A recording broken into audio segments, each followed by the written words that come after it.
So பார்த்தீங்கன்னா 24 CAATSA சினிமாவோட 6th department என்னன்னு பார்த்தீங்கன்னா எடிட்டிங் டிபார்ட்மெண்ட் மொத்தம் 6 ரூல்ஸ் இருக்காது. என்னன்னு பார்த்தீங்கன்னா எமோஷனல் வந்து இப்போ ஒரு தேட்டரில் வந்து நம்ம போய் ஒரு படம் பார்க்குறோம்னா அதில் வந்து நிறைய எமோஷனல் சீன்ஸ் ஷாக் சீன்ஸ் இருக்குமா, அதை பார்த்து நம்மளும் எமோஷனல் ஆகிறோமா, அதை வந்து கரெக்டாக எடிட்டிங் பண்ணி கொண்டு வரது எடிட்டர் வேலை. அதுக்கப்புறமா வந்து ஸ்டோரி என்னன்னா டேரக்டர் வந்து நிறைய சீன்ஸ் கலெக்ட் பண்ணி கொண்டு வந்திருப்பார். அதை வந்து பார்த்து இந்த சீன் தேவையில்லையான்னு பார்த்து எடிட்டிங் பண்ணுறது எடிட்டர் வேலை. அதுக்கப்புறம் ரிதம்னு என்னன்னா இப்போ ஒரு ஆக்ஷன் மூவினா 5 to 3 seconds தான் வந்து கட்ஸ் இருக்கும். ஆனால் ரொமான்டிக் மூவியில் வந்து 8 to 10 seconds கட்ஸ் இருக்குமா, அந்த கண்டினியூ வந்து ரிதம்னு சொல்லுவாங்க.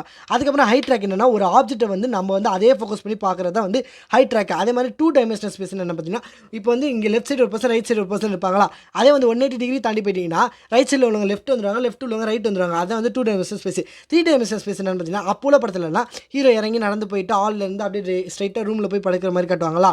ஆனால் இப்போல என்ன படத்துலனா கார் விட்டு இருக்கிறாங்கன்னா ஹால் போகிறாங்க, அப்புறமா வந்து ரூம் போயிடறாங்க. அந்த ஒரு ட்ராவலிங் டைமை தான் வந்து 3 dimensional ஸ்பேஸ் சொல்கிறாங்க. ஸோ இந்த மாதிரி நிறைய சினிமா பேசுகிறேன். ஏன் ஃபாலோ பண்ணிக்கோங்க.